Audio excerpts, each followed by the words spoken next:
पिछले वीडियो में हम साइमन कमीशन और कम्युनल अवार्ड को देखे थे। अगर हम बात करें साइमन कमीशन क्या था, तो एक्चुअल में ये जो गवर्नमेंट ऑफ इंडिया एक्ट 1919 था, उसके जो भी प्रोविजन थे उन्हें ये चेक करना था कि क्या वो प्रोविजन भारतीय लोगों के हित में है, प्रशासन के हित में है और अंग्रेजों के भी हित में है कि नहीं है। उसी को स्क्रूटनी करने के लिए, उसका एनालिसिस करने के लिए 1927 में साइमन कमीशन गठित की गई थी, जिसमें कोई भारतीय नहीं था, इसलिए उसका बहुत विरोध हुआ। इसको हम पिछले वीडियो में देखें। उसके बाद हमने देखा था कि कम्युनल अवार्ड क्या था। गांधी और अंबेडकर के बीच में एक एग्रीमेंट होता है जिसे पूना पैक्ट भी कहा जाता है। अगर हम देखें इसके आगे की प्रक्रिया कि जो साइमन कमीशन है एक्चुअल में वो आता किस लिए है, तो गवर्नमेंट ऑफ इंडिया एक्ट 1919 का जो प्रोविजन था उसे एक्सटेंड करने के लिए, उसके और भी रिफॉर्म के लिए आया था। अगर हम देखते हैं कि जो भारत में साइमन कमीशन की जब रिपोर्ट आती है तो उसे एक्चुअल में एक्सेप्ट नहीं किया गया था। उस पर विचार किया गया कि जो भारत में नेक्स्ट रिफॉर्म लाए जाएंगे, गवर्नमेंट ऑफ इंडिया एक्ट लाया जाएगा, उसके प्रपोजल क्या क्या होंगे, उसके जो पार्ट होंगे उसमें कौन कौन सी चीज़ें रखी जाएंगी जिससे गवर्नमेंट ऑफ इंडिया का प्रशासन बहुत ही अच्छे सुचारू रूप से चलाया सके, लोग हित में चलाया सके। तो ऐसा कहा गया। तो हम देखते हैं कि उसके बाद जब साइमन कमीशन का रिपोर्ट आता है 1930 में, फिर 1931 में 3 राउंड टेबल कॉन्फ्रेंस होते हैं। जो 3 राउंड टेबल कॉन्फ्रेंस हुए तो उनमें फर्स्ट में और थर्ड में कांग्रेस ने पार्टिसिपेट नहीं किया था। हमारे पास एक यहाँ इमेज है जो सेकंड राउंड टेबल कॉन्फ्रेंस का है। इसमें हम देख सकते हैं कि गांधी हैं और एक जो है ये है मदन मोहन मालवीय और ये जो है रंगास्वामी एंकर। तो 3 लोग जो है थे कांग्रेस के साथ गए थे, यानी गांधी जो है कांग्रेस के रिप्रेजेंटेटिव थे और मालवीय और ये रंगास्वामी जो है एंकर ये साथ में गए हुए थे। इसके अलावा जो फर्स्ट राउंड टेबल कॉन्फ्रेंस था उसमें कांग्रेस ने पार्टिसिपेट नहीं किया, थर्ड में भी कांग्रेस ने पार्टिसिपेट नहीं किया था। खास बात है कि ये जो है 7 सितंबर 1931 से 1 दिसंबर 1931 तक सेकंड राउंड टेबल कॉन्फ्रेंस चला था। और आज अच्छी बात है कि आज 7 सितंबर 2022 को हम इस वीडियो को रिकॉर्ड कर रहे हैं, यानी 7 सितंबर 1931 की चीज़ों को आज हम 7 सितंबर 2022 को पढ़ रहे हैं। इसके एक और इमेज को देखें हम, तो ये ब्रॉड स्केल पर इमेज थोड़ा सा है। तो यहाँ पर अंबेडकर भी दिख रहे हैं यहाँ साइड में। तो अंबेडकर जो है 3 राउंड टेबल कॉन्फ्रेंस से पार्टिसिपेट किए थे। प्रिंसली स्टेट के जो शासक होते थे वो बहुत सारे शासक जो है 3 राउंड टेबल कॉन्फ्रेंस से पार्टिसिपेट किए थे और बहुत सारे अन्य जैसे मुस्लिम लीग ने भी पार्टिसिपेट किया था। ये कुछ इमेज है, यहाँ पर हम देख सकते हैं कि यहाँ पर मदन मोहन मालवीय बैठे हुए हैं, यहाँ गांधी हैं। तो अगर हम देखें कि जो राउंड टेबल कॉन्फ्रेंस था, जो थर्ड वाला राउंड टेबल कॉन्फ्रेंस आया था, वो आया था जो है 1932 में। हमने देखा कि कम्युनल अवार्ड जो आया, ये कम्युनल अवार्ड जब आ गया तो भारत में ये आया था एक्चुअल में अगस्त 1932 में। तो अगस्त 1932 में बहुत सारी हलचल क्रिएट हो गई थी भारतीय राजनीति में, क्योंकि यहाँ पर एक सेपरेट इलेक्टोरेट की बात दलित के लिए जो है प्रोविजन बना दिए गए थे। उसके बाद जो है कांग्रेस ने इससे बाइकाट कर दिया और ज़्यादा कोऑपरेशन नहीं हो रहा था। तो फिर नवंबर में जो है नवंबर 1932 में फिर से थर्ड राउंड टेबल कॉन्फ्रेंस होता है। तो ये सेकंड था, थर्ड राउंड टेबल कॉन्फ्रेंस हुआ जिसमें कांग्रेस ने पार्टिसिपेट नहीं किया। तो उस थर्ड राउंड टेबल कॉन्फ्रेंस में जो कंक्लूजन निकाले गए, यानी एक्चुअल में देखें तो जो 3 राउंड टेबल कॉन्फ्रेंस के जो कंक्लूजन थे उसी के बेस पर जो है गवर्नमेंट ऑफ इंडिया एक्ट 1935 आता है। यानी हम एक्चुअल में देखते हैं कि जो 1919 का गवर्नमेंट ऑफ इंडिया एक्ट है उसी के प्रोविजन की स्क्रूटनी की गई, उसमें अच्छे प्रोविजन लाए गए जो साइमन कमीशन की रिपोर्ट में सामने आते हैं, उनकी फिर स्क्रूटनी की गई राउंड टेबल कॉन्फ्रेंस में तीनों में। और फिर उसी के बाद एक और कमेटी बनी जिसने फिर गवर्नमेंट ऑफ इंडिया एक्ट बनाया। तो हम आज देखेंगे गवर्नमेंट ऑफ इंडिया एक्ट क्या है, क्योंकि इसको बनाने में हम देख रहे हैं बड़ा मेहनत किया गया। 1927 से 1935 का बहुत लंबा कार्यकाल लगा, 8 साल तो इस एक्ट को बनाने में लग गए। इसी वजह से हमको लगता है कि जो हमारे भारतीय संविधान है उसके बहुत सारे प्रोविजन, लगभग 50% provision government of India act के ही रखे गए। यहाँ तक कि ऐसी भी क्लाज हैं जो जहाँ पर ब्रिटिश इंडिया लिखा हुआ था वहाँ पर ब्रिटिश शब्द को हटा करके इंडिया कर दिया गया, यानी एज इट इज बिल्कुल अक्षर से उन शब्दों को रख लिया गया है। तो welcome to my channel Satyavan Anand, aspirant to IAS. Myself Satyavan Anand. हम पढ़ रहे हैं गवर्नमेंट ऑफ इंडिया एक्ट 1935। इस जो गवर्नमेंट ऑफ इंडिया एक्ट की बात है, जो कॉन्स्टिट्यूंट असेंबली थी, उसमें जब डिस्कशन चल रहा था तो वहाँ पर एक क्वेश्चन क्रिएट हो गया था, विवादास्पद क्वेश्चन, कि कुछ सदस्यों ने कहा कि अगर जो हम कॉन्स्टिट्यूशन बना रहे हैं तो हमारे सामने गवर्नमेंट ऑफ इंडिया 1935 है, इसके अलावा जो भी अन्य प्रोविजन हम आज तक पढ़ते आ रहे हैं हिस्टोरिकल अंडरपिनिंग में, पिछले वीडियो में आप देख सकते हैं, रेगुलेटिंग एक्ट से लेकर के जो है चार्टर एक्ट, फिर गवर्नमेंट ऑफ इंडिया एक्ट, फिर इंडियन काउंसिल एक्ट, और अब हम फिर गवर्नमेंट ऑफ इंडिया एक्ट 1935 तक पहुंचे हैं। और बहुत सारे करीब 50 देशों के संविधानों का अध्ययन करने के बाद भारतीय संविधान बनाया गया। एक शब्द आया था प्लेगरिज्म, यानी साहित्यिक चोरी, जिसको आज की भाषा में कॉपीराइट कर सकते हैं। तो एक संविधान में एक बड़ा क्वेश्चन क्रिएट हो गया कि अगर हमारा संविधान देखा जाए तो बहुत सारे देशों को संविधान को देख करके बनाया जा रहा है, उनको मिला करके बनाया जा रहा है, एक साहित्यिक चोरी कहा जा सकता है। तो अम्बेडकर ने क्या कहा कि एक्चुअल में जो संविधान होता है ये लॉ है, ये किसी का क्रिएशन नहीं हो सकता, एक पर्सन का क्रिएशन नहीं है, ये बहुत सारे लोगों के विचारों का और साथ ही साथ जनता के हितों का, राष्ट्र के हितों का, नागरिक के हितों का, समाज के हितों का ध्यान में रख करके एक डॉक्यूमेंट तैयार करती है। इसलिए कोई भी गवर्नमेंट, चाहे भारतीय हो, चाहे विदेशी हो, चाहे कॉलोनियल हो, चाहे सेल्फ गवर्नमेंट हो, अगर कोई भी डॉक्यूमेंट तैयार करती है तो उसमें जो अच्छे प्रोविजन हैं, चाहे हमारे देश के हो चाहे किसी भी देश के हो, जो अच्छे प्रोविजन हैं, जो हमारे अपने हित में है, जो समाज हित में है, जो राष्ट्र हित में है, जो नागरिकों को सुरक्षा प्रदान करते हैं, उनको एक संवैधानिक अधिकार देते हैं, तो ऐसे कानूनों को हम एक्सेप्ट कर सकते हैं और उसमें प्लेगरिज्म, साहित्यिक चोरी या कॉपीराइट जैसा कोई कॉन्सेप्ट नहीं बनता है। ये संविधान सभा की बातें थी। आगे हम देखते हैं कि जो गवर्नमेंट ऑफ इंडिया एक्ट है, इसके प्रोविजन क्या क्या है, इन चीज़ों को हम देखेंगे। अगर गवर्नमेंट ऑफ इंडिया एक्ट की बात की जाए, जैसा कि हमने कहा कि लगभग 50% या उससे भी ज़्यादा भारतीय कॉन्स्टिट्यूशन के प्रोविजन को गवर्नमेंट ऑफ इंडिया एक्ट 1935 से लिया गया। तो एक सिंगुलरली हम कह सकते हैं कि एक अकेला ऐसा कानून है, एक्ट है, जो भारतीय कॉन्स्टिट्यूशन जो करंट फॉर्म में है, प्रेजेंट टाइम हमारे पास कॉन्स्टिट्यूशन है, उसके बहुत सारे फीचर को इनकॉर्पोरेट किया हुआ, समाहित किया गया है हमारे कॉन्स्टिट्यूशन में, इसको लाया गया है।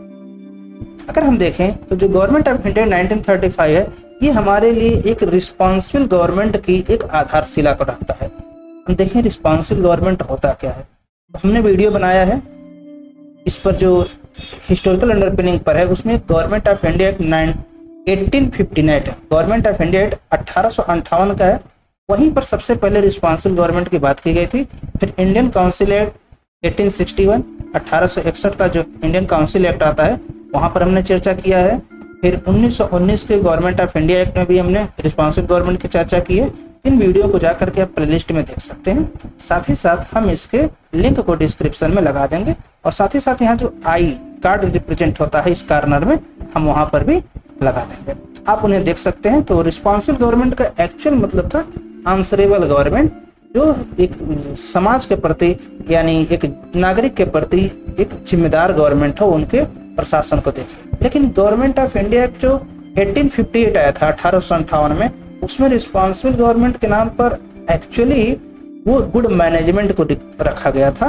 लेकिन हम देखते हैं 1935 का जो एक्ट है, इसमें काफ़ी ज़्यादा रिफॉर्म किए गए, और ये रिफॉर्म ही बताते हैं कि वो एक्चुअल में हमारे लिए काफ़ी ज़्यादा बेनिफिशियल थे।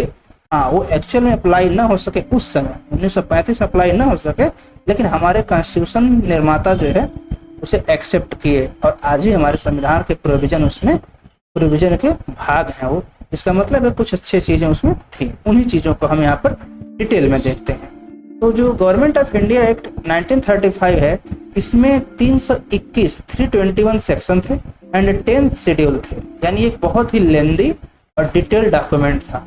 आज हमारे भारतीय संविधान की बात करें तो जो 26 नवंबर 1949 को भारतीय संविधान बनकर तैयार हुआ, तो उसमें 395 अनुच्छेद थे, 22 भाग थे और 8 शेड्यूल थे। आज हमारे पास 12 शेड्यूल हो चुके हैं।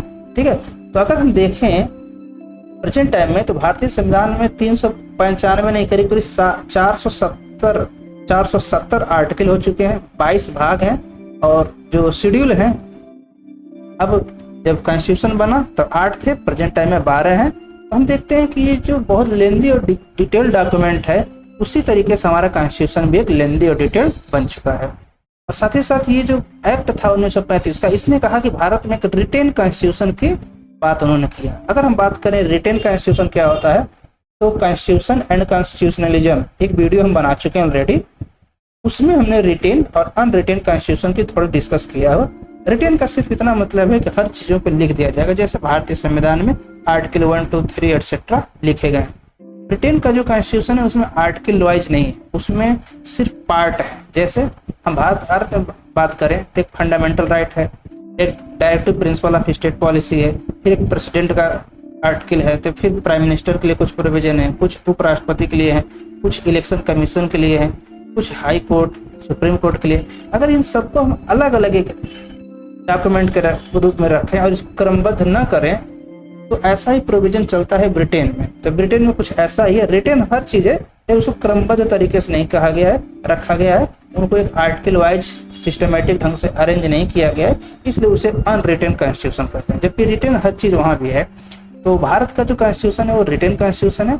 इसका जो कॉन्सेप्ट है ये 1935 के एक्ट में था।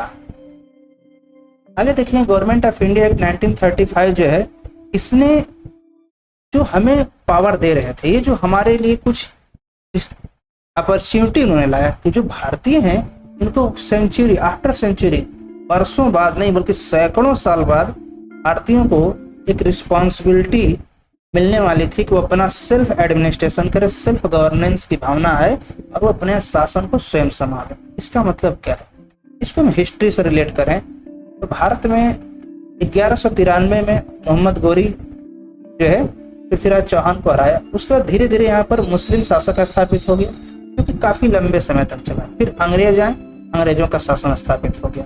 हम देखते हैं करीब हजारों साल बाद भारतीयों को शासन करने का एक अवसर मिलने वाला था कि करीब 1000 साल बाद भारतीयों को 8-9 साल या 1000 साल के बाद लगभग अब भारतीयों को सेल्फ गवर्नेंस के सिस्टम में ढालने की प्रक्रिया शुरू हो चुकी थी, चल रही थी। एक बहुत ही इंपॉर्टेंट एक्ट था कि भारतीयों को एक रिस्पॉन्सिबिलिटी मिलने वाली थी कि वो अपने एडमिनिस्ट्रेशन को स्वयं रन कराएं। इस एक्ट ने हमको दिया क्या? इस एक्ट ने एक कॉन्सेप्ट दिया, ऑल इंडिया फेडरेशन, एक consisting of provinces in princely state. ये फेडरेशन क्या होता है? फेडरेशन एक बहुत ही स्पेसिफिक वर्ड है, इन्होंने ऑल इंडिया फेडरेशन कहा है। ऑल इंडिया फेडरेशन का मतलब है, अगर हम बात करें तो जो गवर्नमेंट ऑफ इंडिया एक्ट 1935 है, वो जब आया तो भारत में प्रिंसली स्टेट जो थे और साथ ही साथ ब्रिटिश गवर्नमेंट के भी पार्ट थे। हम देखते हैं कि जो प्रिंसली स्टेट थे, ब्रिटिशर्स ने कहा कि प्रिंसली स्टेट और जो ब्रिटिश इंडिया है, इन दोनों को मिला करके आपस में एग्रीमेंट बनाया जाए और इस एग्रीमेंट के आधार पर एक पूरे देश को संघ के रूप में, मतलब भारत संघ के रूप में स्थापित किया जाए। इसके एक एग्जाम्पल के तौर पर हम बात करें तो यूनाइटेड स्टेट ऑफ अमेरिका, उसको यूनाइटेड स्टेट ऑफ अमेरिका क्यों कहा जाता है? क्योंकि वहाँ पर 50 राज्यों का आपस में एग्रीमेंट है। एक्चुअल में अमेरिका जब स्टार्टिंग समय में एक देश का अस्तित्व उसका नहीं था, वहाँ पर एक छोटे छोटे राज्य थे जिनको देश का वही अस्तित्व था। तो उन्होंने क्या किया, आपस में संगठन बनाया और एक देश बना दिया। इसलिए अमेरिका में राज्यों की संख्या न कम की जा सकती है न ज्यादा की जा सकती है। साथ ही साथ राज्यों के पास बहुत ज्यादा पावर है। क्यों? क्योंकि आपस के एग्रीमेंट से एक देश बनाए हैं। तो अंग्रेजों ने भी कहा कि हम एक जो है ऑल इंडिया फेडरेशन बनाएंगे, जिसमें ब्रिटिश इंडिया होगा और प्रिंसली स्टेट होंगे। जो प्रोविंसेज हैं, यानी ब्रिटिश इंडिया है और प्रिंसली स्टेट को मिला करके फेडरेशन बनाने की बात कही गई थी इस एक्ट में, लेकिन वो एक्चुअल में इफेक्टिव हो न पाया था। तो हम देखते हैं कि जो फेडरल लेजिस्लेचर थे, हमने देखा कि जो गवर्नमेंट ऑफ इंडिया एक्ट है, इसने 1919 के जो गवर्नमेंट ऑफ इंडिया एक्ट आया था उसके प्रोविजन में थोड़ा चेंजिंग किया। जैसा कि हमने देखा था 1919 में उन्होंने बाइकैमरलिज्म की व्यवस्था को लाया था और डायरकी की व्यवस्था को लाया था। उन्होंने क्या किया, the federal legislature was had 2 chamber. उन्होंने क्या किया, फेडरल लेजिस्लेचर की बात किया और वहां पर 2 चैम्बर बनाए गए, काउंसिल ऑफ स्टेट और फेडरल लेजिस्लेटिव असेंबली। तो जो काउंसिल ऑफ स्टेट होता था, एक्चुअल में उसको अपर हाउस कहा जाता था, जिसे प्रेजेंट टाइम में राज्यसभा कहते हैं। और ये एक परमानेंट बॉडी थी। इसका मतलब क्या है? मतलब ये है कि उन्होंने जो बाइकैमरलिज्म की सिस्टम थी उसको उन्होंने 1919 में लाया और 1935 के एक्ट में भी उस प्रोविजन को उन्होंने रखा। तो उन्होंने क्या कहा कि अब 2 काउंसिल होंगी, एक काउंसिल ऑफ स्टेट होगा और एक लेजिस्लेटिव असेंबली होगी। और ये जो इनका इलेक्शन की प्रक्रिया थी, तो उन्होंने कहा कि जो काउंसिल ऑफ स्टेट है, अपर हाउस, ये परमानेंट बॉडी होगा। परमानेंट बॉडी का मतलब उसका उन्होंने कार्यकाल 6 साल रखा और इसका एक फिक्स सिस्टम रखा कि हर दूसरे साल 1/3 मेंबर रिटायर हो जाएंगे।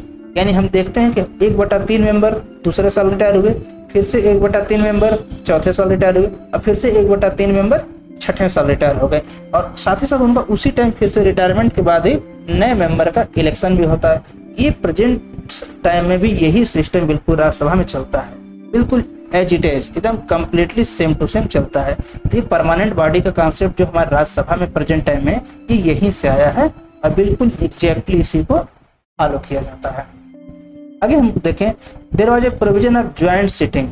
ज्वाइंट सिटिंग की बात क्या करते हैं?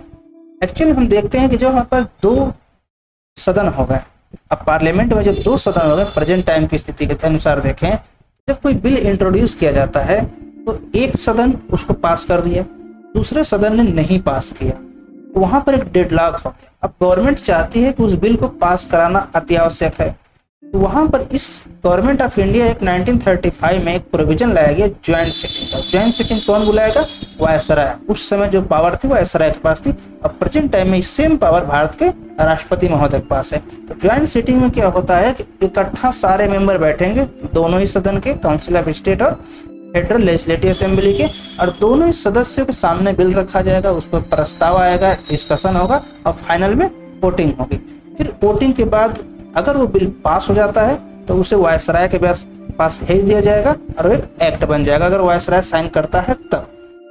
प्रेजेंट टाइम में देखें तो बिल्कुल जो भारतीय संविधान का आर्टिकल 108 है, प्रेजेंट टाइम का भारतीय संविधान का आर्टिकल 108 है, बिल्कुल सेम इसी प्रोविजन को कंटिन्यू करता है कि अगर राज्यसभा लोकसभा में कोई बिल पेश होते हैं और वो एक सदन पास करता है, दूसरा सदन पास नहीं करता है, तो प्रेसिडेंट ऑफ इंडिया, भारत के राष्ट्रपति, एक ज्वाइंट सिटिंग बुला सकते हैं, जिसका जो अध्यक्ष होगा वो राष्ट्रपति नहीं होंगे, उसका अध्यक्ष, जो ज्वाइंट सिटिंग होगी वो लोकसभा अध्यक्ष होंगे।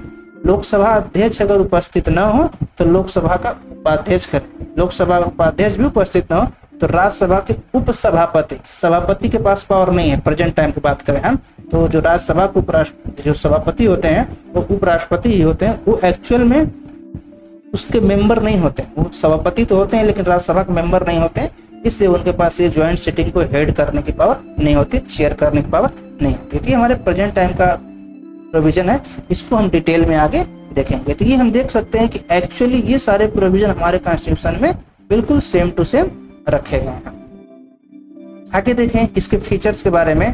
तो इसने क्या किया, जो सेंटर था और यूनिट का मतलब है प्रोविंशियल गवर्नमेंट है, इसने क्या किया, सेंटर और प्रोविंशियल गवर्नमेंट के बीच में जो सब्जेक्ट है उन सब्जेक्ट को डिवाइड कर दिया, बांट दिया। एक्चुअल हम देखें बहुत सारे सब्जेक्ट होते हैं जिस पर कानून बनाया जाता है। तो जब हमारे पास 2 सिस्टम है कि फेडरल स्ट्रक्चर है, फेडरल स्ट्रक्चर में क्या है कि वह हर सब्जेक्ट पर राज्य भी कानून बना सकता है और केंद्र बना सकता है, लेकिन वहां पर बहुत क्लैशिंग होती है, तो फिर किसके कानून को माना जाए, इसको न माना जाए, ये बहुत बड़ी समस्या होती थी। इसलिए इन्होंने क्या किया, एक सेपरेशन कर दिया, फेडरल लिस्ट बनाया जिसमें 59 सब्जेक्ट रखे गए थे, 59 आइटम थे। दूसरा प्रोविंशियल लिस्ट और कॉन्करेंट लिस्ट। तो प्रोविंशियल में 54 आइटम रखे गए और कॉन्करेंट में 36 आइटम। फेडरल लिस्ट जो है यूनियन गवर्नमेंट यानी फेडरल गवर्नमेंट के लिए रिजर्व था, यानी इस पर सिर्फ और सिर्फ फेडरल गवर्नमेंट कानून बना सकती थी। ये प्रोविजन आज भी है। प्रोविंशियल लिस्ट पर सिर्फ राज्य सरकारें, प्रोविंशियल गवर्नमेंट कानून बना सकती थी, और कॉन्करेंट लिस्ट पर दोनों ही कानून बना सकते थे, अब जो पहले बना ले। लेकिन अगर किसी भी सब्जेक्ट पर राज्य सरकार ने कोई कानून बना दिया, बाद में फेडरल गवर्नमेंट ने कानून बना दिया, तो फेडरल गवर्नमेंट के कानून को ही मानना जाता था। अगर ये कंडीशन आती थी, या फेडरल गवर्नमेंट ने बना दिया, बाद में राज्य सरकार, प्रोविंशियल गवर्नमेंट ने भी बना दिया, तो उस केस में भी फेडरल का ही कानून मान्य होता था। क्यों? फेडरल के कानून पूरे देश के लिए लागू होता है, जबकि राज्य का कानून सिर्फ उस पर्टिकुलर राज्य में लागू होता है। प्रेजेंट टाइम में बिल्कुल एक चीजें हैं भारत के शेड्यूल 7 में 7वीं अनुसूची में बिल्कुल सेम टू सेम रखी गई हैं। जो सेंट्रल लिस्ट है उसको हम यहाँ पर आज प्रेजेंट टाइम में फेडरल लिस्ट नहीं कहते हैं, हम बोलते हैं सेंट्रल लिस्ट, स्टेट लिस्ट और कॉन्करेंट लिस्ट। तो हम देखते हैं ये नंबर थोड़ा चेंज है, आज प्रेजेंट टाइम में ऐसा नंबर नहीं है। हम जब आगे पढ़ेंगे 7th शेड्यूल तो बिल्कुल विस्तार में डिस्कस करेंगे। तो फेडरल लिस्ट पर केंद्र सरकार के पास पावर है, प्रोविंशियल पर जो स्टेट लिस्ट है उस पर राज्य का, और कॉन्करेंट पर अगर इसमें एक प्रोविजन है कि अगर राज्य सरकार कोई कानून बना दे और उसको राज्यपाल साइन न करें, प्रेजेंट टाइम की हम बात कर रहे हैं, राज्यपाल साइन न करें और वो राष्ट्रपति महोदय के लिए रिजर्व कर दें, राष्ट्रपति महोदय अगर उस पर साइन कर देते हैं, वह कानून एक्चुअल में अब देश के राष्ट्रपति साइन किए हुए हैं। अब क्या होता है कि उसी विषय पर, उसी सब्जेक्ट पर केंद्र सरकार भी कानून बना देती है। तो क्या होगा कि वो कानून राज्य सरकार की कानून राज्य सरकार के अंदर अप्लीकेबल होगी, यानी वहां पर केंद्र का कानून ओवरराइड नहीं कर सकता है। ये ऐसा क्यों? क्योंकि राष्ट्रपति महोदय ऑलरेडी साइन किए हैं। तो यह प्रोविजन हमारे भारतीय संविधान में है, इसको हम आगे डिटेल में देखेंगे। तो हम ये देख रहे हैं कि ये प्रोविजन हमारे कॉन्स्टिट्यूशन में पूरी तरीके से सेम टू सेम रखा गया है। आगे देखें रेजिड्यूरी पावर। हाँ, जैसे हमने कहा यहाँ पर तो 3 लिस्ट बना दिए गए, लेकिन कोई ऐसा भी सब्जेक्ट आ सकता है, कोई ऐसा मामला आ सकता है, क्योंकि पूरे दुनिया में जो मनुष्य के बीचों सब्जेक्ट डिसाइड किए गए हैं समाज में, वो 59, 54 और 36 नहीं हो सकते हैं, इससे ज्यादा हो सकते हैं। कोई एक्ट हो सकता है, अगर कोई ऐसा एक्ट आ गया, कोई सब्जेक्ट आ गया जिस किसी के पास नहीं है, उस पर कानून कौन बनाएगा? तो ये पावर दी गई थी वायसराय की। और हम देखिए एक क्वेश्चन भूल गए, यहाँ पर डाल नहीं पाए हैं, अगले बार हम स्लाइड में रिप्रेजेंट कर देंगे। ये 2018 के यूपीएससी क्वेश्चन में आया था। 2018 का जो यूपीएससी का प्रीलिम्स पेपर हुआ था उसमें आया था बिल्कुल यही क्वेश्चन, बहुत छोटा क्वेश्चन आया था कि रेजिड्यूरी पावर भारतीय संविधान के अकॉर्डिंग, नहीं, गवर्नमेंट ऑफ इंडिया एक्ट, बिल्कुल गवर्नमेंट ऑफ इंडिया एक्ट 1935 ही आया था कि गवर्नमेंट ऑफ इंडिया एक्ट 1935 के अकॉर्डिंग रेजिड्यूरी पावर किसके पास थी? तो वायसराय के पास थी। बिल्कुल ये क्वेश्चन आ चुका है, 2018 का क्वेश्चन है। अगले स्लाइड में हम इसको डिस्कस करेंगे, मतलब अगले वीडियो में करेंगे। तो अगर हम देखते हैं even if A bill was passed by federal legislature the viceroy could veto it. एक चीज और हम देखते हैं, अगर फेडरल लेजिस्लेचर कोई कानून बना देती है, उस कानून पास होने के बावजूद जो वायसराय है उसको वीटो कर सकते थे, यानी जो एसेंट के लिए, परमिशन के लिए, अनुमति के लिए वायसराय के पास भेजा जाएगा, तो उस पर वायसराय को अगर ऐसा लगता है कि ब्रिटिश पार्लियामेंट के अकॉर्डिंग या ब्रिटिश कानून के अकॉर्डिंग या ब्रिटिश हित के अकॉर्डिंग ये कानून सही नहीं है, ब्रिटिश के लिए नुकसानदायक है, भारतीयों के लिए फायदेमंद है, तो वायसराय उस पर वीटो कर सकता था, यानी वो कानून बनने नहीं देगा। इवन इसके बाद भी अगर वायसराय साइन कर दे, लेकिन ब्रिटिश गवर्नमेंट को लगे कि ये कानून ब्रिटिश हित में नहीं है, तो किंग इन काउंसिल, जो सबसे बड़ी बॉडी हुआ करती थी उस time, king in council, actual में ब्रिटिश क्राउन था, तो ब्रिटिश क्राउन का भी एक काउंसिल होती है जिसमें किंग ऑन काउंसिल था, इसके पास सबसे ज्यादा पावर था। ब्रिटिश जब गवर्नमेंट भारत में थी तो सबसे कॉलोनियल पीरियड में किंग इन काउंसिल के पास सबसे ज्यादा पावर था कि वो वीटो पावर यूज कर सकता था, यानी वायसराय कर सकता है। वायसराय परमिशन दे दे तो सेक्रेटरी ऑफ स्टेट कर सकता है, सेक्रेटरी ऑफ स्टेट भी परमिशन दे दे तो ब्रिटिश पार्लियामेंट कर सकती है, ब्रिटिश पार्लियामेंट भी परमिशन दे दे तो king in council veto use कर सकता था। ये बड़ा ही जटिल व्यवस्था बनाया था उन्होंने। However, the federation never came into being। हमने पहले कहा कि जो उन्होंने फेडरेशन की बात की थी कि हम यहाँ के फेडरेशन बनाएंगे, उन्होंने क्या कहा कि हम ऑल इंडिया फेडरेशन बनाएंगे। ये फेडरेशन की प्रक्रिया एक्चुअल में एग्जिस्ट न हुई, कभी इफेक्ट में न आ सके। क्यों? क्योंकि प्रिंसली स्टेट ने कहा कि हम भारत को एक राष्ट्र के तौर पर ज्वाइन नहीं करें, यानी वो एक्चुअली अपने आप को एक नया देश की तरह ट्रीट कर रहे थे, बिहेव कर रहे थे। तो उन्होंने कहा कि हम भारत में शामिल नहीं होंगे और हम इसमें शामिल नहीं, इसलिए ऑल इंडिया फेडरेशन का कॉन्सेप्ट बनना इफेक्ट में न आ सका, बना है। आगे देखें, इस एक्ट ने डायरकी को एबोलिश कर दिया। कहां पर? Abolish dyarchy introduce in the province by the government of India act 1919 and introduce provincial autonomy in its place. हम देखते हैं गवर्नमेंट ऑफ इंडिया एक्ट 1919, भी वीडियो आप जा करके देख सकते हैं, हमारे प्लेलिस्ट में है और डिस्क्रिप्शन में भी हम इसके लिंक को दे देंगे। तो डायरकी को लाया गया था। डायरकी का सिस्टम मतलब एक ग्रीक वर्ड है, इसका मीनिंग होता है डबल रूल यानी दो शासन होगा। हम वहाँ देखे थे कि गवर्नर के पास कुछ पावर थे, पावर को दो पार्ट में बांट दिया गया था, स्टेट लेवल पर यानी प्रोविंशियल लेवल पर ट्रांसफर सब्जेक्ट और रिजर्व सब्जेक्ट। तो ट्रांसफर सब्जेक्ट जो था वो था काउंसिल मिनिस्टर के पास था, और जो रिजर्व सब्जेक्ट था वो गवर्नर के पास था। वहां पर बड़ी डिस्क्रिपेंसी क्रिएट हो गई थी। उन्होंने खुद लगा कि 1919 से 1935 का जो समय था, उन्होंने खुद लगा कि डायरेक्ट सिस्टम ठीक नहीं है, इसलिए उन्होंने कहा कि राज्यों की जो ऑटोनॉमी है उसमें ये ठीक नहीं है। हम पहले ही बात कर चुके हैं, इंडियन काउंसिल एक्ट 1861 में हमने कहा था, वहां से डिसेंट्रलाइजेशन की प्रक्रिया शुरू गई। 1773 में रेगुलेटिंग एक्ट जब आया तो ब्रिटिश ने सेंट्रलाइजेशन टेंडेंसी शुरू किया। 1833 में उन्होंने सेंट्रलाइजेशन की प्रक्रिया को एकदम चरम पर पहुंचा दिया। 1861 से फिर से डिसेंट्रलाइजेशन की प्रक्रिया शुरू हुई।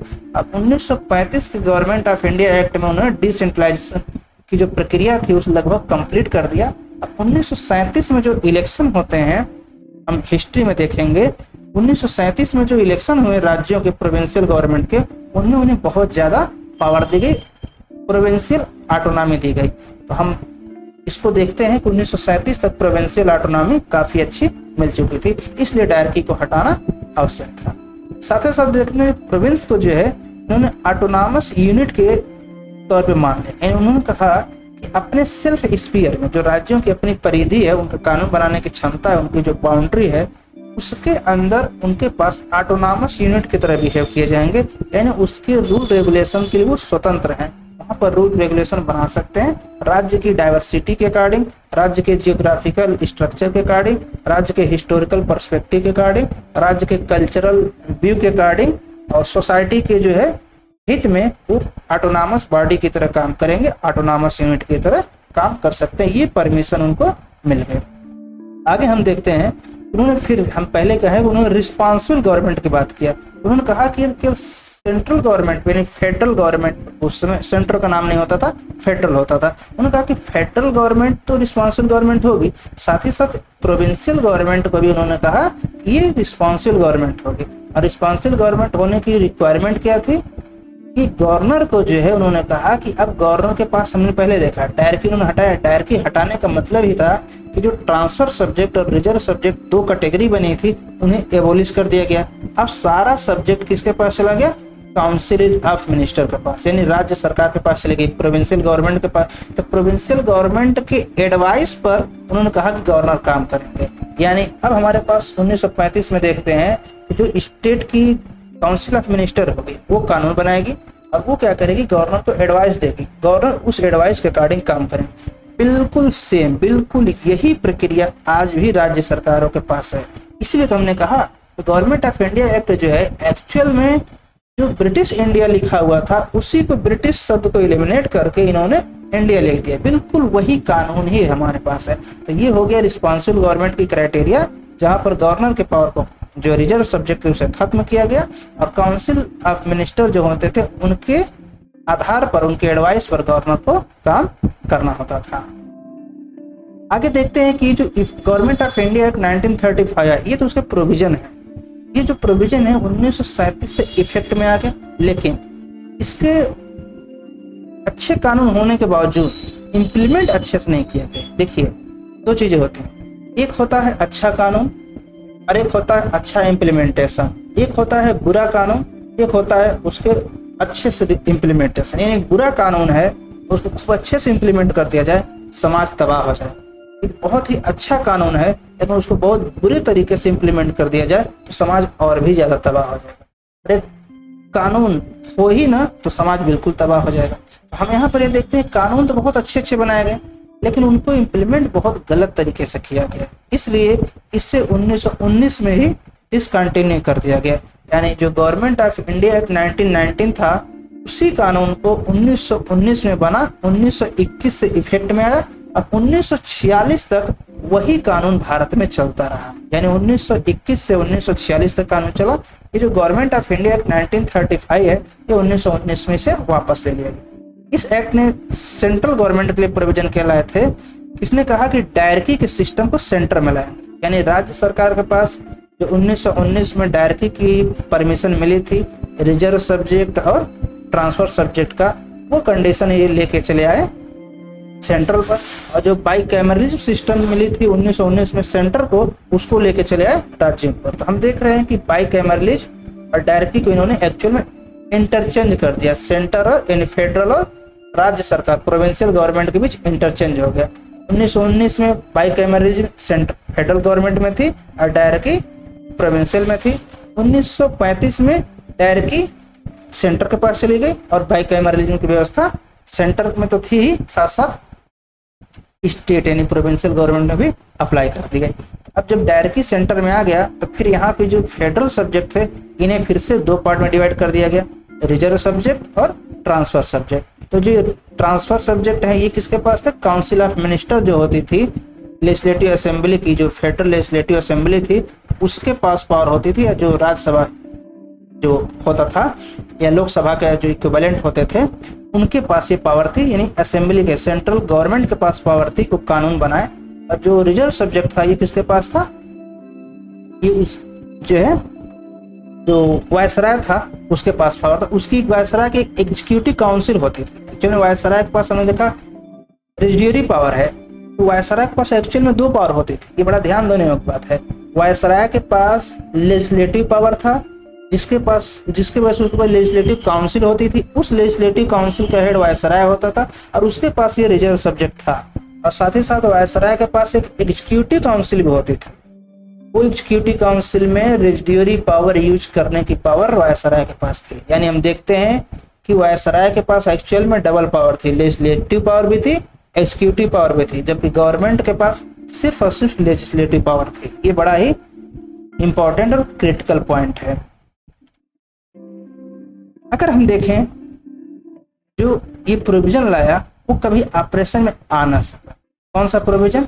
ये जो फेडरल सब्जेक्ट का मामला है कि डायरेक्टली को सेंटर में इंट्रोड्यूस किया गया, ये जब राज्यों में चल नहीं पाया तो सेंटर में भी एक्चुअल में इफेक्ट में आ ही नहीं पाया। क्योंकि यहाँ पर मैटर यही बन गया ना कि गवर्नमेंट के कुछ पावर, अब गवर्नमेंट के पास कुछ एक्स्ट्रा पावर आ रहे थे या कुछ पावर कम हो रहे थे, तो कुछ सब्जेक्ट बट गए कि जो गवर्नर नहीं, वायसराय की जो काउंसिल होगी उसके पास कुछ पावर होंगे जिन्हें रिजर्व सब्जेक्ट कहा जाएगा और गवर्नमेंट के पास ट्रांसफर पावर होंगे। फिर क्लैशिंग बढ़ेगी। इसी को ध्यान में रखते हुए हमें जहां तक लगता है उन्होंने इसको कभी इफेक्ट में लाया नहीं। जो बाइकैमरलिज्म के सिस्टम है, द्विसदनीय व्यवस्था जो कि राज्यों में इम्प्लीमेंट की गई थी, उससे उन्होंने उस समय भारत में 11 प्रोविंस हुआ करते थे जिसमें से 6 में उन्होंने इंट्रोड्यूस कर दिया। 11 का मतलब क्या? भारत में प्रेजेंट टाइम में 28 राज्य और 8 केंद्र शासित प्रदेश हैं। उस समय भारत में 11 राज्य हुआ करते, क्योंकि राज्य बहुत बड़े बड़े होते थे।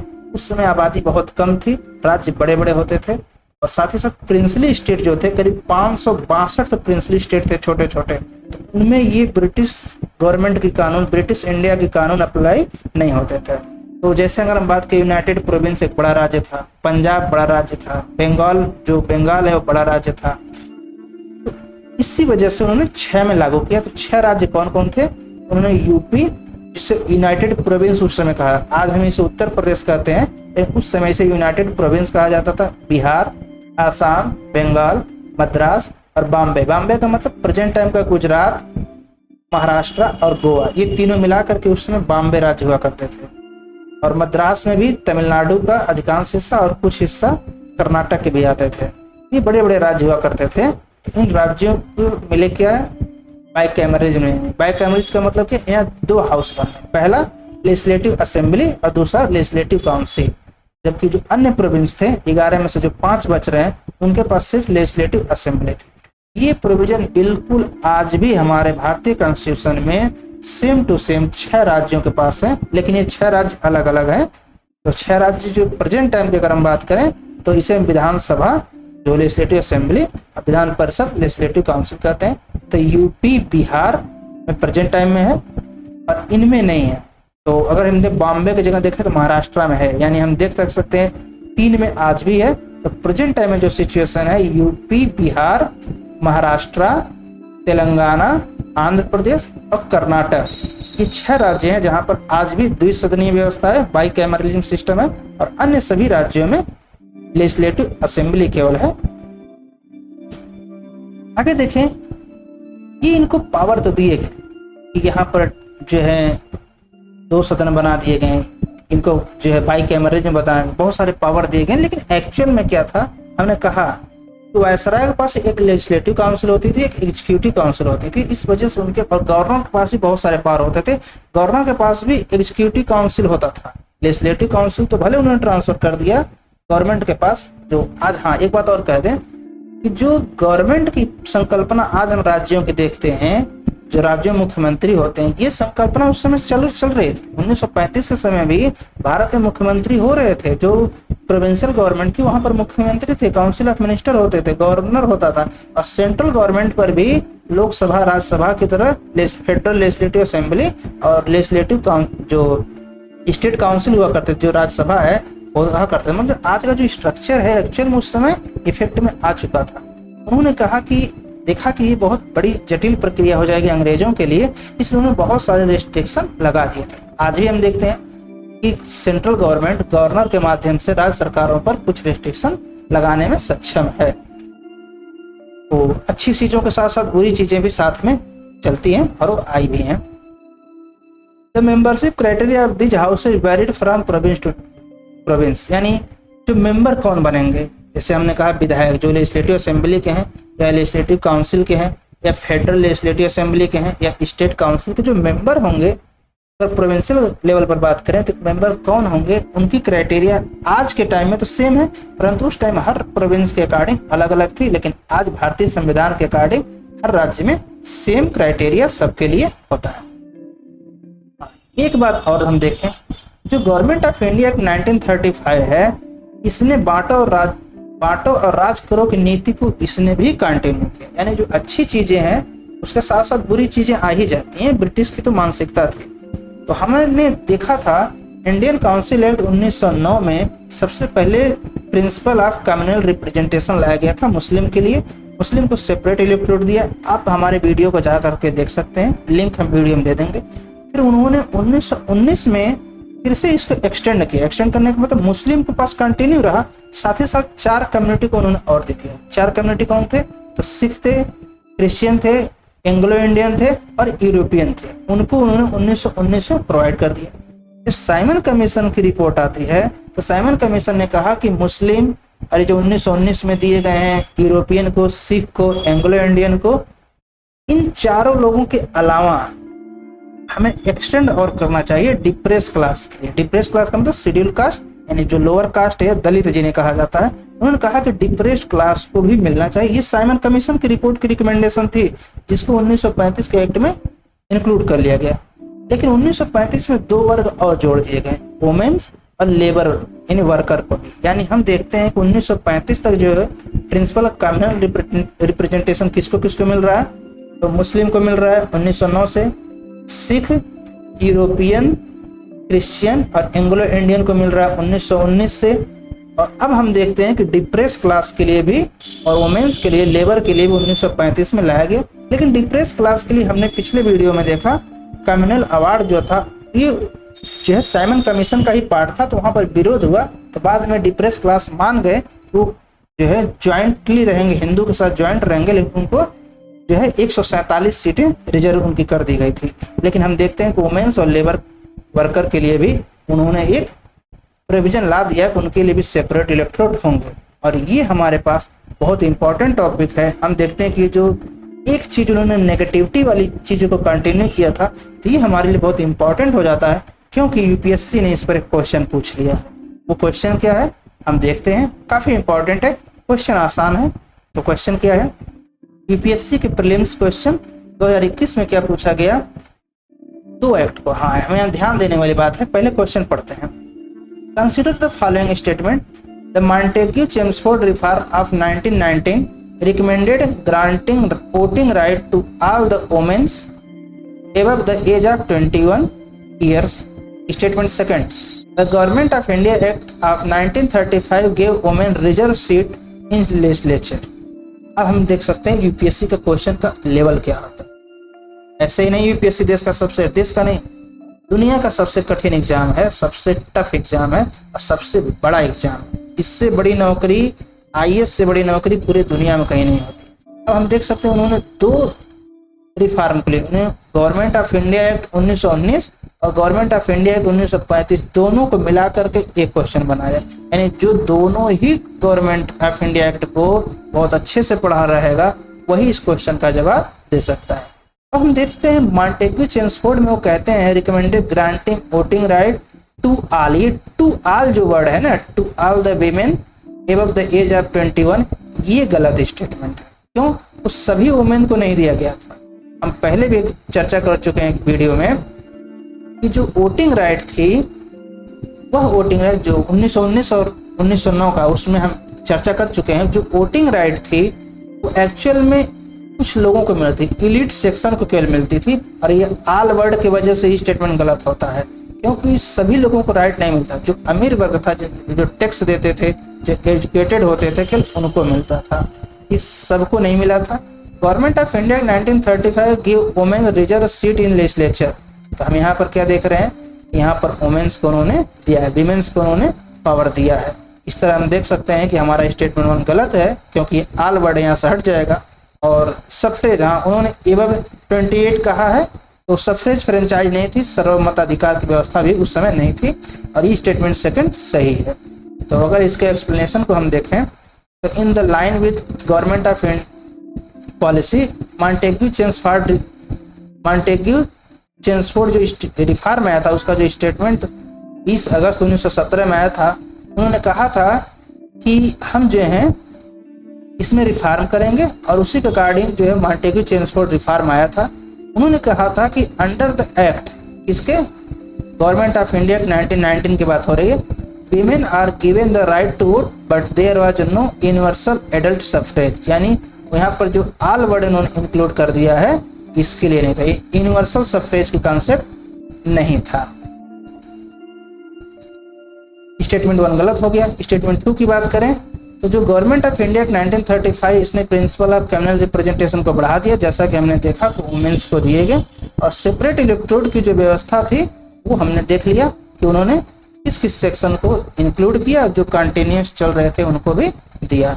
ये था हमारे यूपीएससी का क्वेश्चन, जो कि काफ़ी इंपॉर्टेंट है। इससे एक चीज़ हम देख रहे हैं कि हम कोई भी चीज़ ऐसा नहीं पढ़ रहे हैं, वीडियो लंबा थोड़ा हो रहा है, पर हम कोई ऐसा चीज़ नहीं पढ़ रहे हैं कि जो आउट ऑफ सिलेबस हो या जिसका कोई वैल्यू ना हो। और हाँ, हम हर वीडियो में ये बताते हैं, कुछ लोगों को ये लगेगा कि पिछले वीडियो को प्रमोट कर रहे हैं। एक्चुअली हम प्रमोट नहीं कर रहे हैं, हम यूपीएससी की डिमांड के अकॉर्डिंग पढ़ा रहे हैं, क्योंकि पिछले वीडियो से कोरिलेशन होना अति आवश्यक है। क्योंकि हम यहाँ देख रहे हैं 1919 और 1935 को उन्होंने मिला दिया। अब यहाँ पर बड़ा ही थोड़ी सी असावधानी क्वेश्चन गलत कर देगा, क्योंकि ऑल वर्ड जो है अगर नहीं पढ़ते हैं और ये 21 ईयर को नहीं ध्यान में रखते हैं तो ये क्वेश्चन गलत हो सकता है। इसलिए अगर हम सारे चीज़ों को आपस में को रिलेट करेंगे, इंटरलिंक करेंगे, तभी हमारे क्वेश्चन सही होंगे। क्योंकि यूपीएससी दुनिया की सबसे टफ एग्जाम है, और वो इस यूपीएससी का जो अगर देखा जाए इनविजिबल मोटो क्या है, वो सरप्राइज देता है। UPSC is a surprising agency of the government. तो वो भारत सरकार, जो भारत का एक ऐसी एजेंसी है, एक ऐसी संस्था है जो हर साल सरप्राइज देती है। ये 2021 का क्वेश्चन है। तो हम जो है ये देखें, इनके वीडियो का पार्ट ये हमारे पास ये प्रोविजन थे। आगे हमारे पास अभी कुछ और भी पार्ट बचे, यानी अभी वीडियो कंप्लीट नहीं हुआ है। ये तो हमारा क्वेश्चन बीच में आ गया था, तो हम क्वेश्चन को देख रहे थे, अभी भी और पार्ट हैं इसमें। हम देखते हैं कि जो गवर्नमेंट ऑफ इंडिया 1935 है, इसने क्या कि abolish the council of India establish by the government of India act 1858। यानी जो गवर्नमेंट ऑफ इंडिया एक्ट 1858 में हमने देखा था, इस वीडियो को आप जाकर देख सकते हैं। वहाँ पर गवर्नमेंट ऑफ इंडिया एक्ट के माध्यम इसे काउंसिल ऑफ इंडिया बनाया गया था। काउंसिल ऑफ इंडिया किसके लिए था?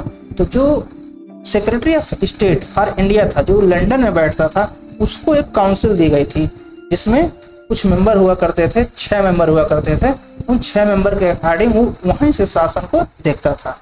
तो जो secretary of state for India था, उसको एक टीम, उसको जो है ये काउंसिल ऑफ इंडिया तो हटा देगी, लेकिन जो सेक्रेटरी ऑफ स्टेट का पोस्ट था वो कंटिन्यू है। यानी 1935 के एक्ट के माध्यम से हम देखते हैं कि पोस्ट कंटिन्यू है, लेकिन उसके प्रोविजन को थोड़े से चेंज किए गए। लेकिन उसको एक काउंसिल हटाया गया, लेकिन एक टीम दे दिया गया जो उसको एडवाइज करेंगे।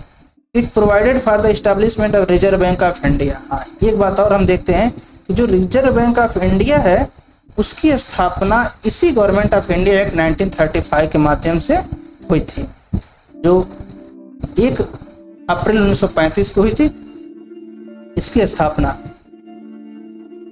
अगर हम नेक्स्ट देखें, नेक्स्ट प्रोविजन क्या है, it provided for the establishment of not only A federal public service commission but also a provincial public service commission and joint public service commission. इसको भी हम देखते हैं, बड़ा इंपॉर्टेंट है क्योंकि ये सेम चीज हमारे भारतीय कॉन्स्टिट्यूशन में आज भी एग्जिस्ट करता है। हमने एक वीडियो बनाया है evolution of civil service in India, उसमें हमने डिस्कस किया है कि भारत में सिविल सर्विस का इवोल्यूशन कैसा हुआ, और उसमें हमने देखा है पब्लिक सर्विस कमीशन जो 1 अक्टूबर 1926 को बनती है, उसमें हमने देखा है कि इसकी स्थापना कैसे होती है। फिर इसने कहा गवर्नमेंट ऑफ इंडिया एक्ट 1935 में कि हमें फेडरल पब्लिक सर्विस कमीशन बनाना चाहिए, यानी जो 1926 में पब्लिक सर्विस कमीशन बना 1935 में जाकर के फेडरल पब्लिक सर्विस कमीशन हो गया, और जब भारत आज़ाद हुआ तो इसको यूनियन पब्लिक सर्विस कमीशन कहा गया।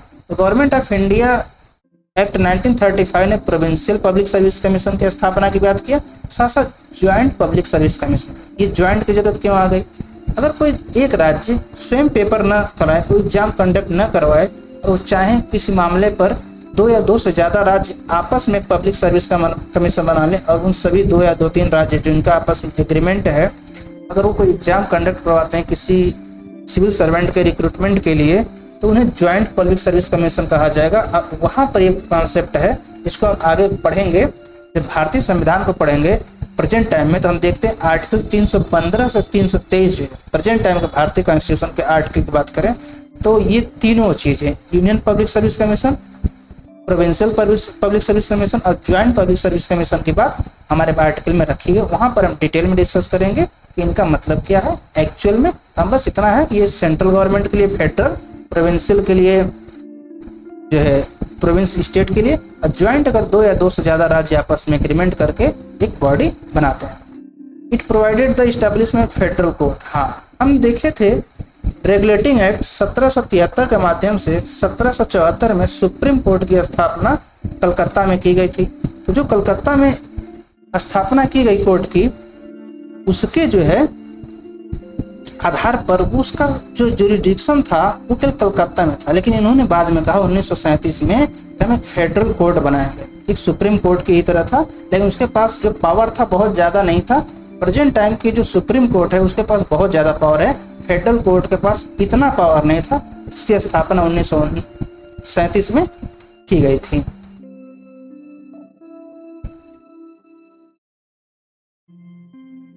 आगे हम देखते हैं इसके कुछ प्रोमिनेंट फीचर को और देखते हैं।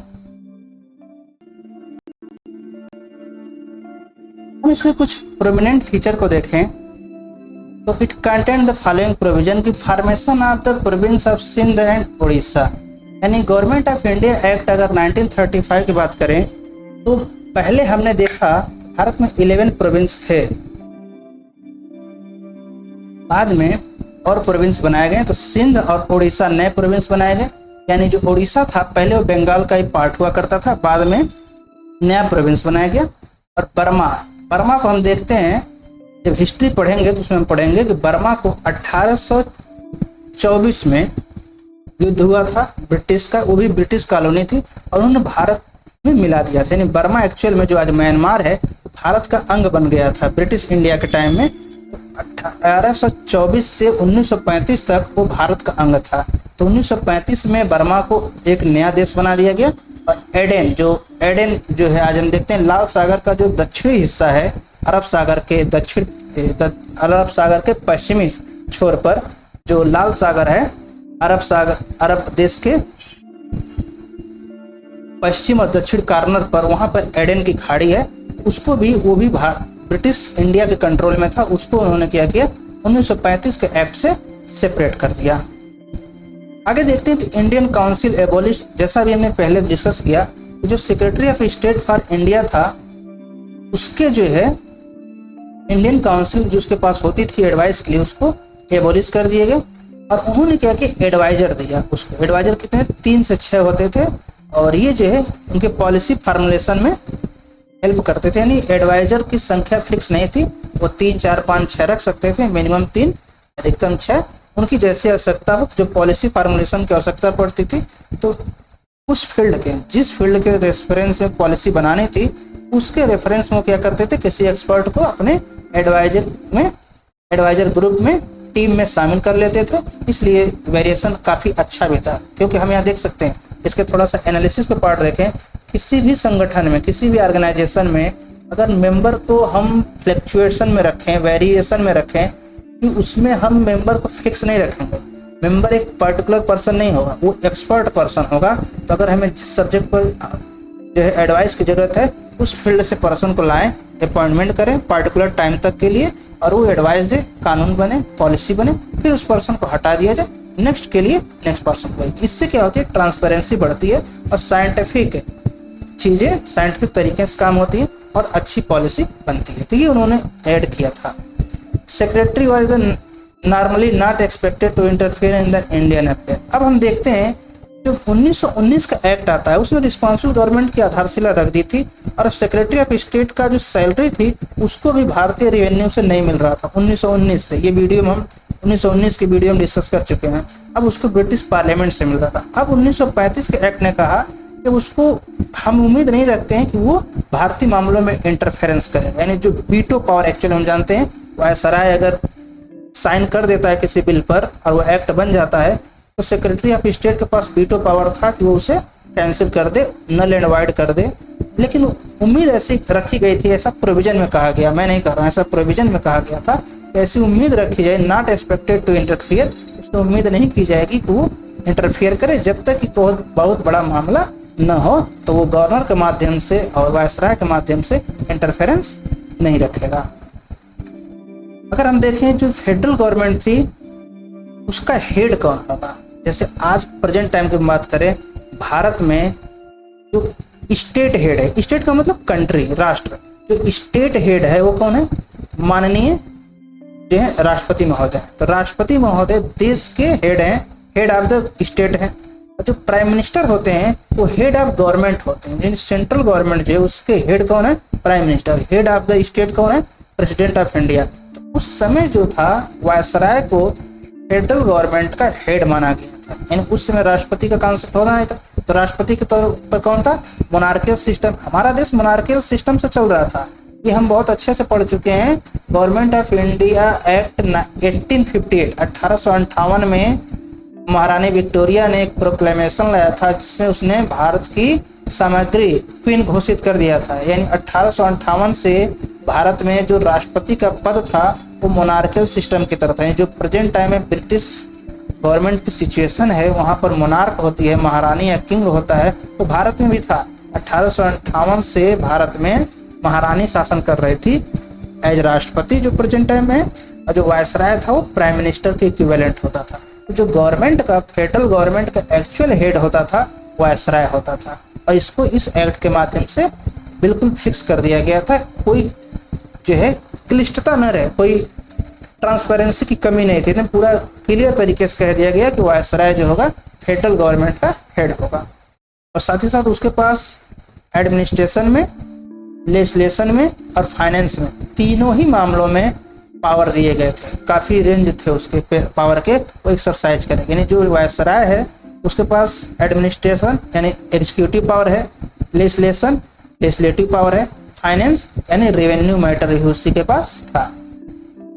The act created provision for reserve subject to be looked after the viceroy through executive council.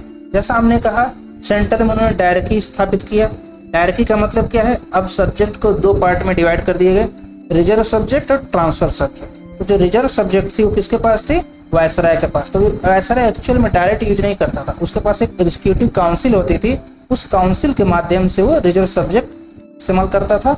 और जो गवर्नमेंट होती थी फेडरल गवर्नमेंट, उसके पास ट्रांसफर सब्जेक्ट होते थे। तो जो वायसराय का एग्जीक्यूटिव काउंसिल है वो रिजर्व सब्जेक्ट देखता था, और जो ट्रांसफर सब्जेक्ट थे वो फेडरल गवर्नमेंट देखती थी काउंसिल ऑफ मिनिस्टर के हेल्प से। आगे देखें गवर्नमेंट ऑफ इंडिया एक्ट 1935 में, जैसा कि हमने कहा ट्रांसफर सब्जेक्ट इसको कौन देखेगा, फिर Similarly, the transfer subject were also to be under the Viceroy, added by Indian minister, not more than 10 in number selected from the legislature. इसका मतलब क्या है? हमने कहा, अभी जस्ट हमने देखा गवर्नमेंट का हेड कौन होगा। यहाँ पर साफ साफ कहा कि जो गवर्नमेंट का हेड होगा वो कौन होगा? वायसराय ही होगा। वायसराय जो है गवर्नमेंट का हेड है, वायसराय जो है एग्जीक्यूटिव काउंसिल का भी हेड है। तो वायसराय को उन्होंने कहा कि जो ट्रांसफर सब्जेक्ट होंगे वो कौन देखेगा? इंडियन मिनिस्टर तो देखेंगे, लेकिन उसकी जो काउंसिल होगी तो नॉट मोर देन 10 मेंबर, उस काउंसिल में भी जो ट्रांसफर सब्जेक्ट को देखेंगे कानून बनाने के लिए, एक्ट बनाने के लिए, पॉलिसी इम्प्लीमेंट करने के, पॉलिसी क्रिएशन के लिए, उसमें भी 10 मेंबर से ज़्यादा नहीं होंगे। जो मिनिस्टर होंगे और 10 मिनिस्टर को सिलेक्ट किया जाएगा, फेडरल गवर्नमेंट सिलेक्ट करेगी और वो मिनिस्टर ही जो है एक्चुअल वायसराय को रिकमेंडेशन देंगे। फिर वायसराय चेक करेगा कि क्या वो इम्प्लीमेंट किया जा सकता है, काउंसिल ऑफ मिनिस्टर के माध्यम से एक्ट बनाया जा सकता है कि नहीं, उसी के आधार पर काम होगा। यानी एक्चुअल में देख सकते हैं कि रिजर्व सब्जेक्ट के साथ साथ ट्रांसफर सब्जेक्ट भी वायसराय के कंट्रोल में था। केस ऑफ प्रोविंशियल गवर्नमेंट, अगर प्रोविंशियल गवर्नमेंट की बात की जाए तो वहां पर जो गवर्नर होता था वो कौन होता था? वो स्टेट का, जो प्रेजेंट टाइम प्रोविंस स्टेट है वो उस टाइम प्रोविंस होते थे। तो प्रोविंशियल गवर्नमेंट का जो हेड होता था वो चीफ मिनिस्टर होता था। लेकिन जो प्रोविंस होते थे, प्रोविंस का हेड कौन होता था? तो गवर्नर होता था। गवर्नमेंट जो गवर्नर होता था वो एडमिनिस्ट्रेशन को चलाता था किसके माध्यम से? काउंसिल ऑफ मिनिस्टर के माध्यम से। ये मिनिस्टर सेलेक्ट कौन करता था? वो स्वयं गवर्नर ही करता था। इनमें से जो प्रोविंशियल लेजिस्लेचर थे, ये बिल्कुल प्रेजेंट टाइम के सिस्टम है, प्रेजेंट टाइम में बिल्कुल सेम टू सेम चलता है। जो प्रोविंशियल यानी स्टेट लेजिस्लेचर है उन्हीं में से कोई मंत्री बनता है। कैसे बनता है? तो चीफ मिनिस्टर रिकमेंड करता है गवर्नर को कि इस पर्सन को, इस विधायक को या इस एमएलसी को मिनिस्टर बनाया जाए। फिर वो क्या करते हैं, मिनिस्टर में 2 पार्ट होते हैं, एक कैबिनेट मिनिस्टर होते हैं और एक सिंपल काउंसिल ऑफ मिनिस्टर होती है। उसमें जो है वो कानून प्रक्रिया चलाते हैं। इसको हम बहुत डिटेल में आगे जब स्टेट गवर्नमेंट को देखेंगे तब पढ़ेंगे। तो ये प्रोविजन उस टाइम था कि गवर्नर के पास काउंसिल ऑफ मिनिस्टर थी और काउंसिल ऑफ मिनिस्टर में मिनिस्टर नियुक्त करने के जो पावर होती थी गवर्नर की होती थी, लेकिन एक्चुअल में गवर्नर को रिकमेंड कौन करता था? Chief minister. आगे देखें हम, the composition of the provincial legislature also varied from the province to province. ये तो सिंपल सी बात है। हर राज्य की आबादी अलग अलग होती है, हर राज्य की जियोग्राफी अलग होती है, वहाँ के कल्चरल एस्पेक्ट अलग अलग है। तो हर जगह पर सेम नंबर ऑफ जो लेजिस्लेचर नहीं हो सकते हैं। जैसे यूपी की बात की जाए तो यूपी में 403 विधायक हैं और 100 एमएलसी हैं, मतलब तो 403 तो यहाँ पर लेजिस्लेचर और एक पर्सन जो है नॉमिनेट किया जाता है राज्यपाल के माध्यम से। यानी कुल 403 ये हो गए और एक 404 मेंबर उत्तर प्रदेश में लेजिस्लेचर प्रेजेंट टाइम में हैं। बिहार में देखा जाए तो उसकी आबादी यूपी से कम है। गोवा बहुत छोटा राज्य है, वहाँ पर सिर्फ 40 लेजिस्लेचर होते हैं। तो अगर हम देखें अलग अलग राज्यों की जो पॉपुलेशन अलग अलग होगी तो नंबर ऑफ लेजिस्लेचर वेरी करेंगे। ये तो बहुत ही कॉमन पार्ट है। ये प्रेजेंट टाइम में भी है, 1935 में भी था। It extended the franchise in about 10%। हाँ, हम पहले भी डिस्कस कर चुके हैं। यहाँ पर सिर्फ टोटल पॉपुलेशन के 10% लोगों के पास ही वोटिंग राइट थी। अभी हमने देखा यूपीएससी का जो क्वेश्चन आया था उसमें पूछा गया कि गवर्नमेंट ऑफ इंडिया एक्ट 1919 ने क्या सारे वीमेंस को पावर दिया था? तो पहले भी नहीं दिया था। और 1935 में उन्होंने यहाँ पर सिर्फ ये था कि सेपरेट इलेक्टोरेट की व्यवस्था किया था। क्वेश्चन में ये नहीं पूछा गया था, एक बार फिर से क्वेश्चन पर आते हैं। वो यहाँ 1919 में कहते हैं कि ऑल वीमेंस के लिए, और 1935 में सिर्फ बात करते हैं वोमेंस की। वहाँ पर ये नहीं बात करते हैं कि, और यहाँ पर न एज की बात करते हैं न एडल्ट सफरेज की बात करते हैं। देखते हैं कि उन्होंने जो क्वेश्चन पूछा है सिर्फ वीमेंस के लिए पूछा है, जबकि यहाँ पर उन्होंने ऑल वर्ड लगा दिया था। तो हम जो गवर्नमेंट ऑफ इंडिया एक्ट की बात करते हैं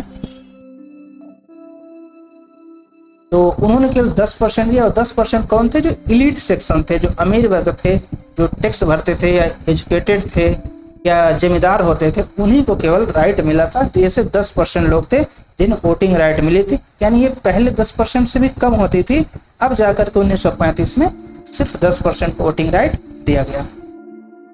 आगे देखें, अब जो ये एक्ट है इसमें हमने बहुत सारी अच्छी अच्छी चीजें देख लिया। अब थोड़ा सा इसका क्रिटिकल एनालिसिस कर लेते हैं कि क्या क्या इसमें प्रॉब्लम थे।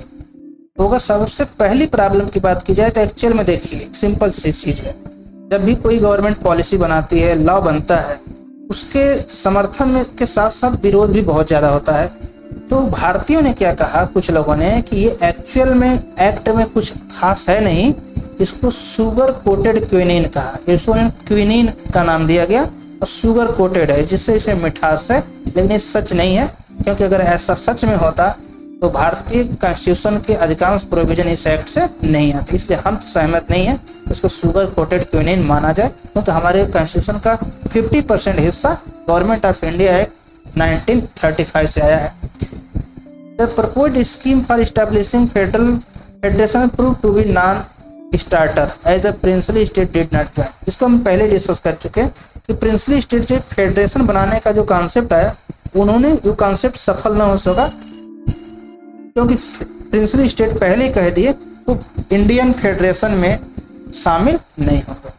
डायरेक्टली को सेंटर में जो है इंट्रोड्यूस किया गया और प्रोविंस को ऑटोनॉमी दी गई, लेकिन एक्चुअल में जो पावर था, but the power of the elected और नॉमिनेटेड मेंबर वेर लिमिटेड। जो हम बात करते हैं नॉमिनेटेड हो चाहे इलेक्टेड, जो पावर था उन मेंबर्स का वो काफ़ी कम था। इसलिए एक क्रिटिकल एनालिसिस में आप बात आती है, इन्होंने बहुत सारी बातें तो किया, लेकिन एक्चुअल में ग्राउंड लेवल पर उतना पावर दिया नहीं है जितना इन्होंने इस एक्ट में कहा है। गवर्नर के माध्यम से या वायसराय के माध्यम से या सेक्रेटरी ऑफ स्टेट के माध्यम से या ब्रिटिश पार्लियामेंट के माध्यम से या काउंसिल इन किंग के माध्यम से या फाइनली ब्रिटिश क्राउन के माध्यम से पावर को कंट्रोल किया जाता था, लिमिट किया जाता था, सीमित कर दिया जाता था। The act had retained control of the central government. तो ये एक्ट हमने देखा ही कि वायसराय के पास सेंट्रल गवर्नमेंट, फेडरल गवर्नमेंट के लेजिस्लेचर पर भी कंट्रोल था और एग्जीक्यूटिव पर भी कंट्रोल था। हम देख सकते हैं यहाँ पर सेंट्रल गवर्नमेंट पर कंट्रोल वायसराय का था, साथ ही साथ प्रोविंस पर भी था। प्रोविंस पर कैसे था? गवर्नर के माध्यम से, by requiring the governor to act in his discretion, यानी गवर्नर को डिस्क्रेशन पावर दिए गए कुछ मामलों में, साथ ही साथ उसको इंडिविजुअल जजमेंट का भी पावर दिया गया। कुछ मामले में गवर्नर खुद अपना जजमेंट प्रस्तुत कर सकता है, जो पॉलिसी बनेगी, साथ साथ उसके ऊपर डिस्क्रेशनरी पावर थी। ये चीज़ें आज भी हमारे कॉन्स्टिट्यूशन में है। हम भले इस चीज़ की बुराई कर लें, पर गवर्नर के पास डिस्क्रेशनरी पावर, इंडिविजुअल जजमेंट की पावर तो नहीं कर सकते हैं, लेकिन डिस्क्रेशनरी पावर आज भी हमारे कॉन्स्टिट्यूशन ने गवर्नर को प्रोवाइड किया है स्टेट लेवल पर। In such matter the governor was to act without ministerial advice and under the control of direction of viceroy and through him of the secretary of state for India. तो ये बिल्कुल चीज़ आज भी है, इसमें कोई बुराई नहीं है कहने में, ये सच है कि गवर्नर के पास डिस्क्रेशनरी पावर है, वो सेंट्रल गवर्नमेंट के अकॉर्डिंग काम करता है। और ये चीज़ें 1935 में भी थी कि वायसराय और secretary of state for India के आधार पर, उनके डायरेक्शन के आधार पर, उनके कंट्रोल के आधार पर वो काम करता था। इसलिए स्टेट लेजिस्लेचर यानी प्रोविंशियल गवर्नमेंट के पास पावर कम हो गई थी। तो गवर्नमेंट ऑफ इंडिया एक्ट के अगर हम आगे देखें क्रिटिकल एनालिसिस में, तो the legislative power of both the central and provincial legislature were subject to various limitation थी, जैसे कि उनके पास जो है बहुत ज़्यादा पावर नहीं थे। Neither could be said to have possess the feature of the sovereign legislature.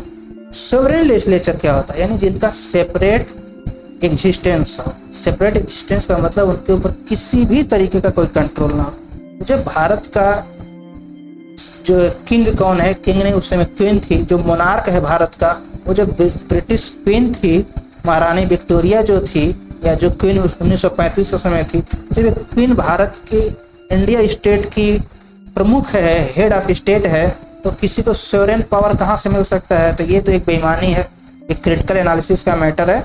Actual में सोवरेनिटी मिल ही नहीं सकती अगर कोई भी व्यक्ति के ऊपर दूसरे का कंट्रोल है। साफ मतलब है कि सोवरेन पावर नहीं है, सेपरेट एग्जिस्टेंस नहीं है। तो यहाँ पर बोथ सेंट्रल पर और प्रोविंशियल लेजिस्लेचर के पास सोवरेन लेजिस्लेचर की पावर नहीं थी। तो अगर हम देखें तो वायसराय की जो पास वीटो पावर थी सेंट्रल लेजिस्लेचर में, और उसके साथ ही साथ सेक्रेटरी ऑफ स्टेट के पास पावर थी और ब्रिटिश क्राउन के पास वीटो पावर थी। तो वीटो पावर वो जब चाहे इस्तेमाल कर सकते थे। आगे देखें, the viceroy might prevent discussion in the legislature and suspend the proceeding in regard to any bill if he was satisfied that it would affect the discharge of special responsibility। अगर वैसा है तो कभी ये लगे कि कोई मैटर है, कोई लॉ है, कोई पॉलिसी है जो बनाई जा रही है, किसके माध्यम से? गवर्नमेंट के माध्यम से, फेडरल गवर्नमेंट के माध्यम से, लेकिन वो उसके जुरिडिक्शन में नहीं आता, उसके रेजिडियरी पावर के अंडर में आता है या उसके जो है अन्य मामलों में आता है, लेकिन वो फेडरल गवर्नमेंट के पास पावर नहीं है, तो उसमें क्या कर सकता है? वो रोक लगा देगा, यानी उस पर कानून बनाने का पावर है नहीं, इस तरह कह करके वो उसे रोक देगा, कानून नहीं बनाने देगा। इसके साथ साथ देखें तो एक ऑर्डिनेंस की कॉन्सेप्ट है। ऑर्डिनेंस का कॉन्सेप्ट बहुत पहले आ चुका था और ऑर्डिनेंस का कॉन्सेप्ट जो है आज भी चल रहा है। 1919 में हमने डिस्कस किया था कि ऑर्डिनेंस पावर मिल गई थी। ऑर्डिनेंस पावर जो है अभी भी है, यानी 1935 में है।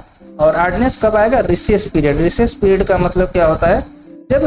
जब उस समय फेडरल लेजिस्लेटिव असेंबली हुआ करती थी, जो प्रेजेंट टाइम में हम लोकसभा कहते हैं, और स्टेट काउंसिल जिसे राज्यसभा कहते हैं, अगर वो जो है इफेक्ट में ना, यानी उनका जो है सत्र न चल रहा, अगर सत्र न चल रहा हो तो उसे रिसेस पीरियड कहा जाता था। उस समय अगर कोई ऐसा बिल हो, ऐसा कानून बनाने की आवश्यकता पड़े जो बहुत ही आवश्यक हो, तो उस पर ऑर्डिनेंस लाया जा सकता था। और उसमें ये प्रोविजन रखा गया था कि 6 महीने उसकी लाइफ होगी। और ये प्रोविजन आज भी हमारे पास है कि 6 महीने की जो राष्ट्रपति लाते हैं सेंट्रल गवर्नमेंट के लिए और राज्यपाल लाते हैं स्टेट गवर्नमेंट के लिए, उसकी लाइफ 6 महीना होती है। अगर उसे परमानेंट कानून बनाना है तो सेंट्रल गवर्नमेंट क्या करे? लोकसभा राज्यसभा से बिल पास कराए और राष्ट्रपति महोदय साइन कराए, राज्य सरकार अपने असेंबली या जहां विधान परिषद है वहां पर पास कराए और गवर्नर से साइन कराए, तब वो ऑर्डिनेंस एक लॉ एक्ट बन जाएगा। Thus he had the power to make temporary ordinance, यानी उनके पास एक टेम्पररी ऑर्डिनेंस जब रिसेस पीरियड हो बनाने की पावर है। साथ ही साथ जब परमानेंट यानी सदन जब सत्र में हो तब भी बिल जो पेश होगा वो बिल पास तो हो जाएगा, पर एक्ट नहीं बनेगा जब तक कि वायसराय या गवर्नर साइन न कर दें। यानी हम कह सकते हैं कि टेम्पररी और परमानेंट पावर थे। तो ये पावर तो आज भी हमको दिखता है, गवर्नर के पास भी राज्य स्तर पर है और केंद्र स्तर पर राष्ट्रपति महोदय के पास ये पावर है। आगे हम देखते हैं, नो बिल और amendment could be introduced in the legislature without the viceroy provision. यानी जो भारतीय संविधान के बात करें, इसमें ये प्रोविजन तो प्रेजेंट टाइम में नहीं है कि अगर कोई अमेंडमेंट करना हो या कोई बिल पेश करना हो लेजिस्लेचर में तो वायसराय की परमिशन आवश्यक होगा। ये अमेंड पार्ट जो है उस समय था, यानी वायसराय जब तक परमिशन नहीं देगा किसी लॉ में अमेंडमेंट संशोधन नहीं किया जा सकता है, कोई नया बिल इंट्रोड्यूस सदन में नहीं हो सकता था, लेजिस्लेचर में नहीं हो सकता था। लेकिन इस प्रोविजन को हटा दिया गया, यानी भारतीय संविधान में इस प्रोविजन को नहीं रखा गया। प्रेजेंट टाइम में राष्ट्रपति महोदय से परमिशन लेने की आवश्यकता नहीं पड़ती है, लेकिन केवल सेंट्रल गवर्नमेंट यानी लोकसभा और राज्यसभा में ही अमेंडमेंट बिल लाए जा सकते हैं और मनी बिल के लिए परमिशन लेने की जरूरत पड़ती है। यानी अगर हम बात करें, नो बिल पूरी तरह नहीं है, मनी बिल के लिए गवर्नर को स्टेट में, गवर्नर से स्टेट में और राष्ट्रपति से सेंट्रल गवर्नमेंट में परमिशन लेना पड़ता है। अगर हम एग्जाम्पल की बात करें 1935 के according, if the bill or amendment sought to repeal or amend or was repugnant to any law of the British Parliament extending to India or any viceroy or governor's act, or if it sought to affect matter as respect which the viceroy was required to act in his discretion। Simple कहना है कि कोई British parliament अगर कानून बना दी या crown ने कोई एग्जीक्यूटिव ऑर्डर जारी कर दिया तो उसके खिलाफ कोई लॉ या उस लॉ में जो एक्ट आया है उसमें कोई अमेंडमेंट भारतीय के पास लेजिस्लेचर, सेंट्रल लेजिस्लेटिव असेंबली या स्टेट प्रोविंशियल गवर्नमेंट के पास पावर नहीं था। सिंपल एक लाइन में इसका मतलब यही है। आगे देखें, there were similar restraint on provincial, तो यही पावर जो हम देख रहे हैं कि जो सेंट्रल के ऊपर लगाए गए हैं, ये कि बिना परमिशन के अमेंडमेंट नहीं हो सकता है, कोई बिल इंट्रोड्यूस नहीं हो सकता है, वह पावर जो है वह रिस्ट्रिक्शन जो है प्रोविंशियल लेजिस्लेचर के ऊपर भी वो रिस्ट्रिक्शन था। आगे हम देखें, इंस्ट्रूमेंट ऑफ इंस्ट्रक्शन जो है issued under the act further required the bill relating to number of subjects such that those derogating from the power of high court or affecting the parliament permanent settlement when present to the viceroy or governor for his assent were to be reserved for the consideration of the crown or the viceroy as the case might। यानी simple कहना है कि जो crown का instruction है उसे ही मानो, बस एक लाइन में हम कह सकते हैं। चाहे गवर्नर की पावर हो, चाहे वायसराय की पावर हो, चाहे हाई कोर्ट के मामला हो, किसी भी स्थिति में क्राउन का ऑर्डर अंतिम है। उनका सिंपल कहना यह था, कोई भी सब्जेक्ट हो जहां पर हाई कोर्ट, उस समय हाई कोर्ट की स्थापना हो चुकी थी, हाई कोर्ट की पावर को कम किया जाए, या कोई परमानेंट सेटलमेंट का मैटर हो जिसमें वायसराय या गवर्नर की परमिशन की आवश्यकता हो, उनकी एसेंट की, उनकी अनुमति की आवश्यकता हो, या साथ ही साथ या कोई ऐसा बिल हो जिसमें क्राउन के कंसिडरेशन की आवश्यकता हो, या तो वायसराय जो है इस पर अपना पक्ष रखेगा, वो अपने डिस्क्रेशन का यूज करेगा। तो सिंपल मतलब है crown is the supreme instrument of instruction का मतलब ये था कि गवर्नमेंट ऑफ इंडिया एक्ट 1935 के according crown was supreme. Thanks for watching this video. बहुत बहुत धन्यवाद, आप लोग वीडियो देखें। अगर वीडियो अच्छा लगा हो लाइक करें, कुछ और पूछना हो तो कमेंट बॉक्स में कमेंट करें, और साथ ही साथ हमको ये बताएं कमेंट बॉक्स में कि गवर्नमेंट ऑफ इंडिया एक्ट 1935 जब आया उस समय भारत का वायसराय था कौन। ये बड़ा मैटर, क्योंकि वायसराय की ही चर्चा चल रही है, वायसराय था कौन। वीडियो को ज़्यादा से ज़्यादा लोगों के पास शेयर करें और हमारे चैनल को सब्सक्राइब जरूर करें, क्योंकि ये आप ही का चैनल है, आप ही के लिए यहाँ पर लेक्चर हम लेते हैं। इसलिए बेल आइकन को भी प्रेस करें जिससे कि लेटेस्ट अपडेट मिलती रहे। इसके बाद हम बात करते हैं next, what is the next. अगर नेक्स्ट की बात की जाए तो अगला स्टेप हम देख ही रहे हैं कि हमारे जो हिस्टोरिकल अंडरपिनिंग है उसके पार्ट में अब इंडियन इंडिपेंडेंस एक्ट 1949, इन भारत की स्वतंत्रता के लिए जो अंतिम बिल लाया गया था उसके रेफरेंस से हम बात करेंगे नेक्स्ट वीडियो में। तो हमारा नेक्स्ट वीडियो होगा इंडियन इंडिपेंडेंस एक्ट 1945। तो थैंक यू, जय हिंद।